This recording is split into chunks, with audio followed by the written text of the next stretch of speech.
The phone in Maya's clutch wouldn't stop vibrating, like it was trying to warn her.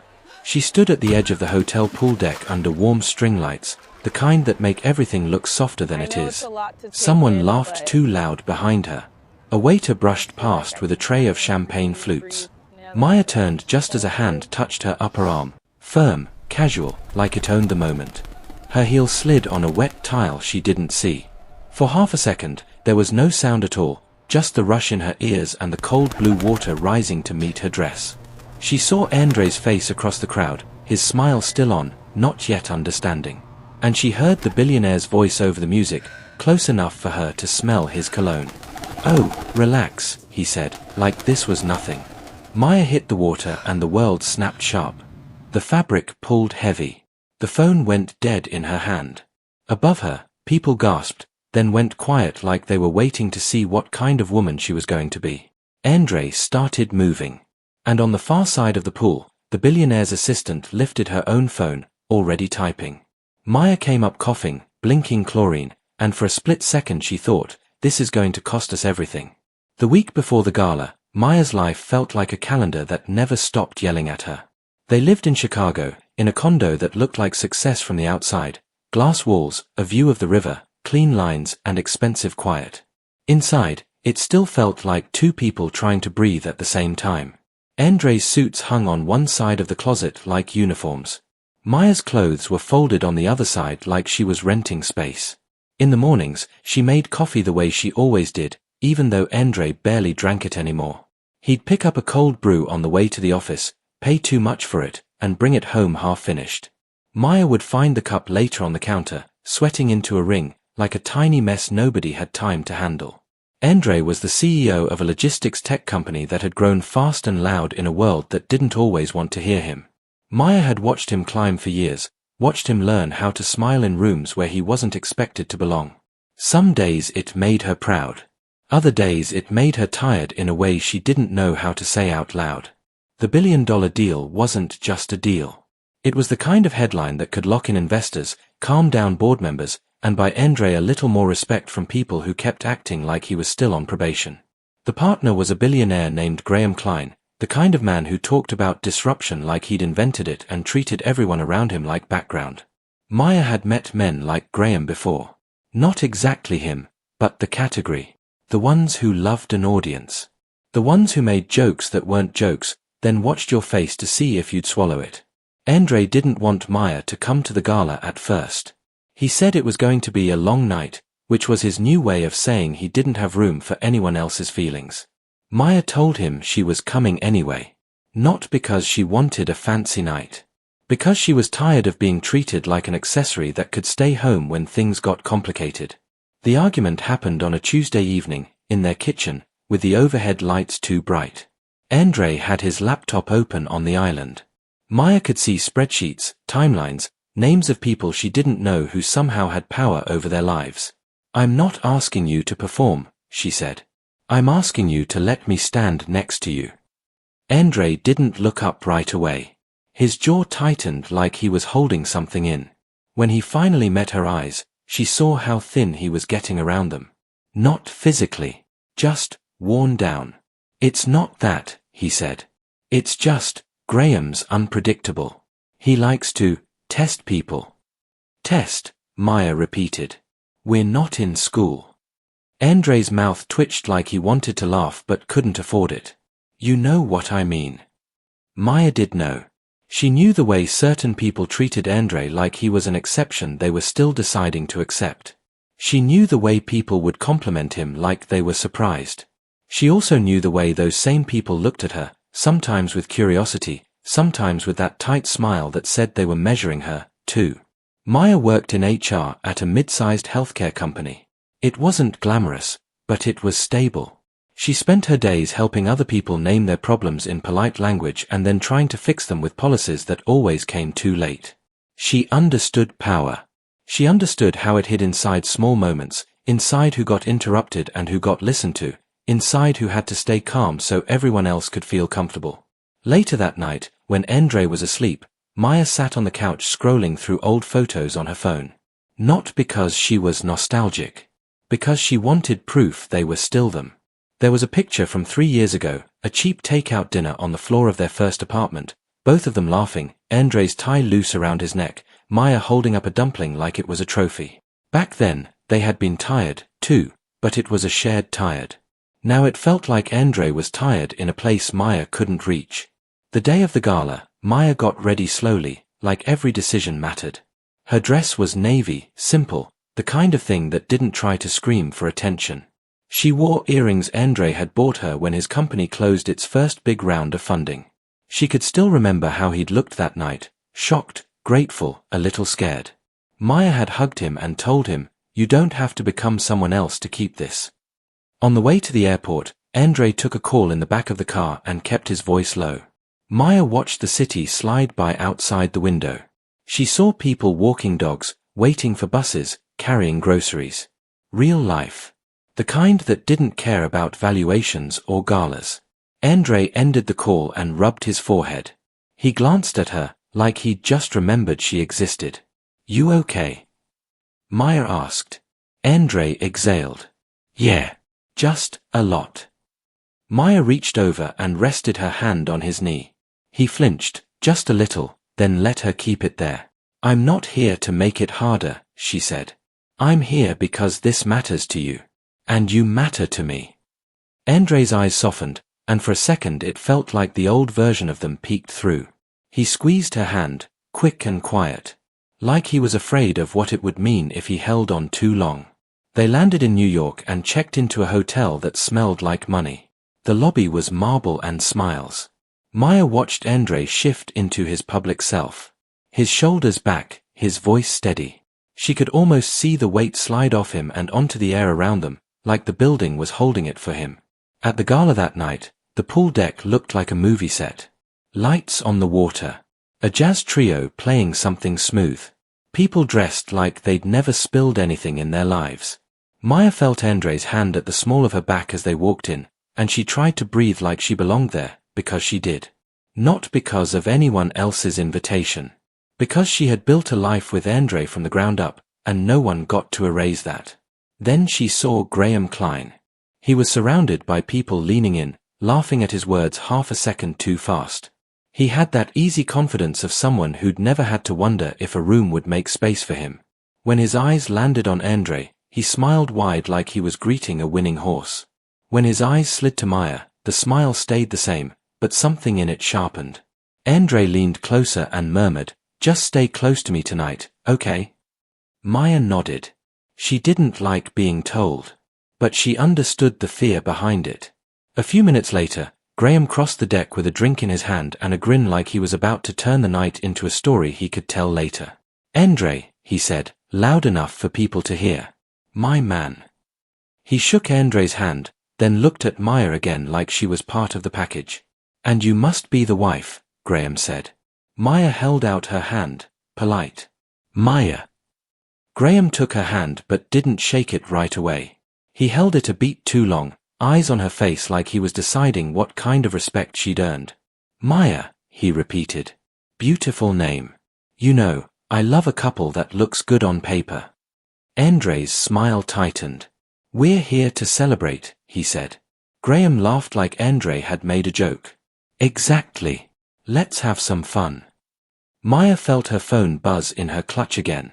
Another message. Probably Andre's CFO. Probably someone asking for something that couldn't wait. Maya glanced down, then back up, and saw Graham's attention drift past them toward the pool like it was an idea. He leaned in a little closer, lowering his voice like he was about to share a secret. "Tell me," he said to Maya, "are you always this serious?" Maya's mouth went dry. Andre shifted beside her, like he could feel the temperature change. Maya forced a small smile. "I'm just taking it in." Graham's grin widened. "Oh, we're definitely going to take you in." And then, as if it was the most natural thing in the world, he reached for her arm. That was the moment Maya's phone vibrated again, harder this time, like a warning she couldn't ignore. And that was the moment she realized this night wasn't going to be about a deal. It was going to be about dignity. Maya sat wrapped in a hotel towel that smelled faintly of bleach and someone else's perfume. The dress she had worn to the gala lay in a plastic bag at her feet, heavy and useless now, like evidence. Her hair was still damp, curls sticking to her neck. She kept rubbing her palms together, even though they were already dry. Andre stood a few feet away, pacing. His phone hadn't stopped buzzing since the incident. Texts, missed calls, emails piling up faster than he could open them. Every few seconds, he'd glance at Maya, like he wanted to say something but didn't know where to start. "I should have seen it coming," he said finally. His voice was flat, almost quiet. "He likes to push." "Not like that, but still." Maya nodded. Her throat felt tight, but not from the water.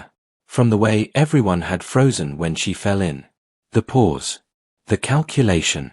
She kept seeing Graham's face above her, amused, not worried. "It wasn't an accident," she said. She didn't raise her voice. She didn't need to. Andre stopped pacing. He looked at her then, really looked, and his face changed. The CEO mask cracked. What was underneath wasn't anger yet. It was something closer to shame. "I know," he said. There was a knock at the door. Andre tensed, then went to answer it. A woman stood in the hallway, holding a small paper bag from a late-night diner down the street. She was maybe in her 40s, dressed in a black blazer and flats, her hair pulled back in a practical knot. "Hi," she said. "I'm Lila. I work with the events team." Andre nodded stiffly. "Is this about—" "No," Lila said gently. "This is just food. I figured you both might not have eaten." She held out the bag like an offering. Andre hesitated, then took it. "Thank you," Maya said, surprising herself. Her voice sounded steadier than she felt. Lila's eyes met hers. There was something there. Recognition, maybe. Or relief. "I saw what happened," Lila said. "I'm really sorry." Maya swallowed. "Thank you." Lila lingered for a second, then spoke again. "For what it's worth, you didn't imagine it. And you didn't deserve it." After she left, the room felt quieter, like someone had turned down the volume on the night. Andre set the food on the table but didn't open it. He sank into the chair across from Maya and rubbed his hands over his face. "I keep thinking," he said, "if I'd said something sooner. If I'd set boundaries. If I hadn't needed this deal so badly." Maya watched him. This was the man she'd married. Not the one shaking hands by the pool, but the one sitting here, undone by a moment he couldn't control. "I didn't fall in because of you," she said. "But I didn't stand up there alone, either." Andre flinched, like the truth had weight. "I was trying to protect us." "I know," Maya said. "But sometimes protection looks like silence. And silence has a cost." Andre's phone buzzed again. This time he didn't check it. He turned it face down on the table, like a small act of rebellion. They ate fries out of the paper bag, not talking much. The salt grounded Maya. The normalcy of it. A woman in a towel, a man in a suit jacket, eating diner food in a hotel room after a night that had gone sideways. Later, Maya couldn't sleep.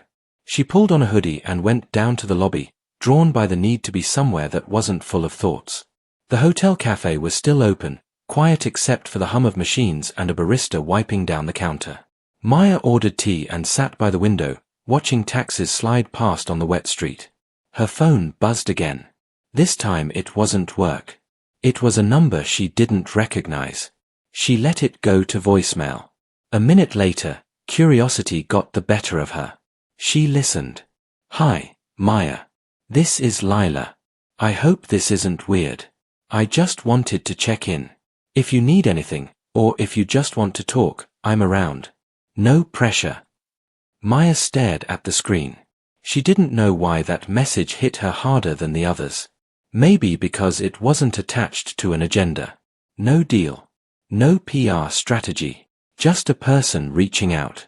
She typed a response, erased it, then typed again. "Thank you. I might take you up on that." Lila replied almost immediately. "Anytime." The next morning, the news had already started to ripple. Not headlines yet.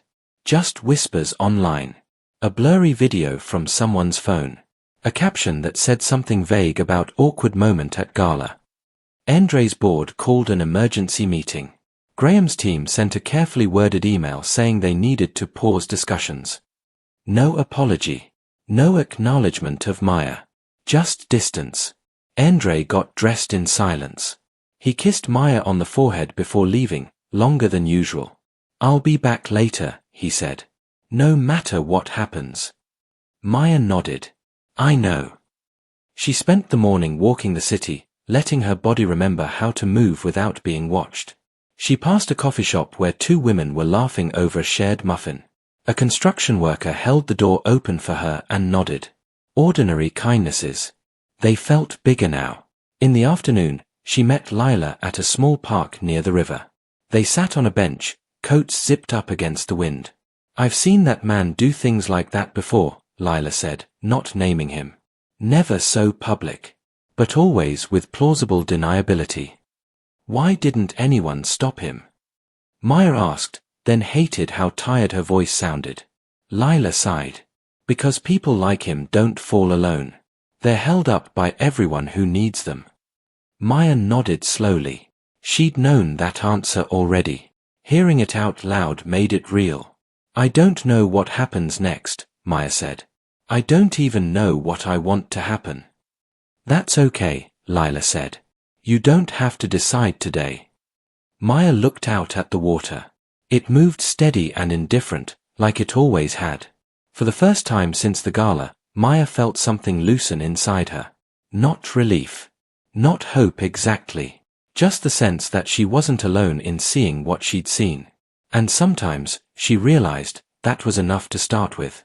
If you want me to continue, say yes, write part 3, and I'll take the story to the breaking point, focusing on Andre and Maya's hardest internal truths. Andre sat alone in the conference room long after the board call ended. The screen had gone dark, reflecting his own face back at him like a stranger. He loosened his tie but didn't take it off. It felt dishonest to relax. The board hadn't yelled. That almost made it worse. They spoke in calm, disappointed sentences. They talked about optics. About misunderstandings. About how Graham Klein was known for being informal. One of them had said, carefully, that Andre needed to consider whether escalating anything would serve the company. Andre had nodded. He always nodded. He'd learned early that nodding kept rooms comfortable. Now the room was empty, and the silence felt heavier than any argument. His phone lay on the table, face up. Messages from his CFO. From investors. From his mother, who had seen something online and wanted to know if Maya was okay. He hadn't replied to any of them yet.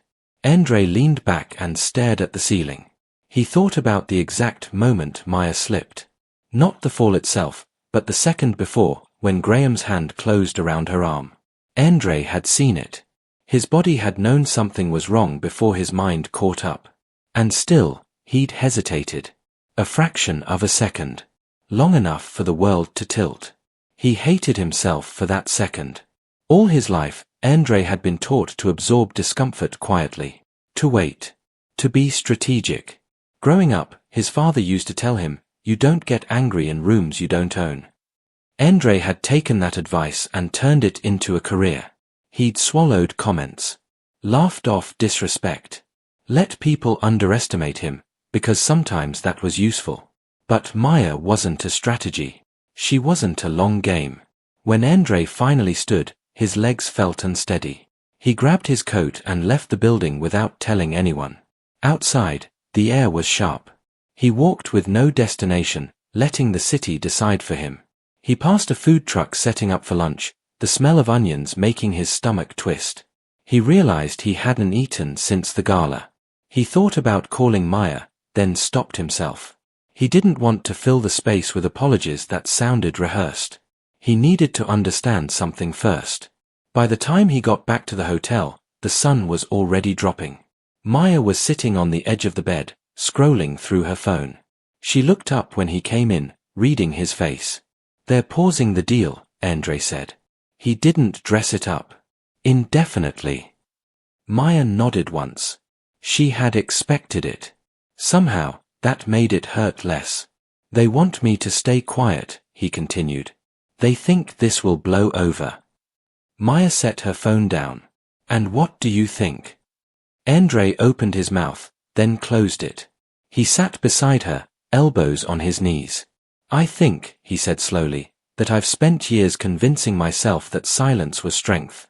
That if I could just outlast people, I'd win. Maya waited. She had learned that waiting gave Andre room to be honest. And I think, he went on, that last night showed me the cost of that belief. Maya felt something tighten in her chest. Not anger. Not relief. Something closer to grief. I didn't need you to save me, she said quietly. I needed you to see me. Andre nodded. His eyes were wet, but he didn't wipe them away. I did see you, he said. Too late. They sat like that for a long time, the city humming outside the window. Maya thought about her job. About the advice she gave people every day. Speak up early. Document everything. Don't minimize your own experience to protect someone else's comfort. She realized how hard it was to follow your own rules. That evening, Maya's phone buzzed again. This time, it was a message from someone she hadn't heard from in years. A former co-worker, now working in media. I saw the video, the message read. If you ever want to talk. No pressure. Maya stared at it. Her first instinct was to ignore it. She didn't want to become a story. She didn't want her worst moment turned into content. But another part of her, quieter but steadier, asked a different question. What happens if nobody ever names these moments? Andre watched her from across the room. You don't have to do anything, he said, as if reading her thoughts. I mean it. Maya believed him. That mattered. Later that night, she called her sister back home in Ohio. They talked about nothing at first. Weather. Work. A new couch. Then Maya told her what had happened. There was a pause on the line. I'm proud of you, her sister said. For what? Maya asked. For not pretending it was nothing. Maya hung up and lay awake long after Andre fell asleep. She replayed the night again, but this time she noticed different details. The way a woman across the pool had looked horrified. The way Lila hadn't looked away. The way Andre's face had changed when the truth finally landed. In the morning, Andre made coffee. The old way. He handed Maya a mug and waited until she took a sip. I don't know what comes next, he said. The company might take a hit. So might I. Maya met his eyes. I know. But, he added, I don't want to build something that asks you to disappear. Maya felt tears prick her eyes, not from sadness, but from the effort it took to stay open. That's all I ever wanted to hear, she said. They didn't have a plan yet. Just a shared understanding, fragile and real. Andre would have to decide what kind of leader he wanted to be. Maya would have to decide how much of her story she was willing to tell. Breaking points weren't loud, Maya realized. They were quiet moments where you stopped lying to yourself. And once that happened, there was no going back. The statement Andre released was 3 paragraphs long and took him 3 days to write. It didn't name Graham. It didn't describe the moment at the pool in detail. It didn't accuse or threaten. It simply said that his company was stepping away from partnerships that did not align with their values, and that respect for people was not negotiable, no matter how large the deal. When Andre showed it to Maya, he didn't ask if it was good. He asked if it was honest. She read it twice. Then she nodded. Yes. The reaction was slower than the internet makes you expect. There was no immediate storm. A few supportive messages. A few warnings from people who used words like career impact and long-term consequences. One investor quietly pulled out. Another sent a short note that just said, I get it. The deal was officially cancelled by the end of the week. Life didn't collapse. It didn't improve overnight either. Andre's company had to tighten its budget. A hiring freeze went into effect. Andre spent long hours explaining decisions to people who were nervous and tired. He came home later than usual, but when he did, he talked. Really talked. About fear. About pride. About how tired he was of pretending he didn't feel things. Maya noticed the change in small ways. Andre asked her opinion more. Not in a symbolic way. In a real way. He stopped checking his phone at dinner. Once, when a potential partner made a joke that landed wrong, Andre corrected him calmly and moved on, like it was the most normal thing in the world. Maya stayed in Chicago while the news cycle moved on. The video faded into something people half remembered. She didn't give interviews. She didn't become a spokesperson. She told her story to a few people she trusted, when it felt right. One afternoon, she met Lila for coffee. They sat by the window, watching people hurry past with their lives in their hands. "You okay?" Lila asked. Maya considered the question. "I'm learning to be," she said. At work, Maya asked for a meeting with her manager. She talked about boundaries, about how certain behaviors were dismissed as not a big deal. It wasn't dramatic, but it was firm. Her manager listened, took notes, promised changes. Whether those changes would last, Maya didn't know. But she knew she'd said what she needed to say. Weeks later, Andre got an email from a smaller firm. No flashy reputation. No celebrity CEO. Just a straightforward proposal and a note at the bottom. "We saw how you handled that situation. It matters to us." The deal was smaller. A fraction of the billion they'd walked away from. But it was solid. Sustainable. Built on trust instead of fear. The night they signed, Andre and Maya ordered takeout and ate on the couch. No champagne. Just noodles in cardboard boxes and a show they'd both seen before. Andre looked at her and smiled, a real one this time. "Thank you," he said. "For what?" Maya asked. "For staying," he said. "And for not letting me become someone I wouldn't recognize." Maya reached for his hand. "We're still figuring it out," she said. "I know," Andre said. "But I like who we're figuring it out as." Later, when the apartment was quiet, Maya stood by the window and looked out at the city. She thought about the pool. About the cold water. About how small she'd felt for a moment, and how quickly that feeling had tried to settle into her bones. She realized something then. Dignity wasn't about winning or losing. It was about choosing yourself even when it costs you something. Her phone buzzed with a message from an unknown number. "Your story helped me say something I'd been holding in for years. Thank you." Maya didn't know who sent it. She didn't need to. She typed back, "I'm glad." The city kept moving. Deals would come and go. People would keep testing boundaries. But Maya felt steadier now. Not because the world had changed, but because she had.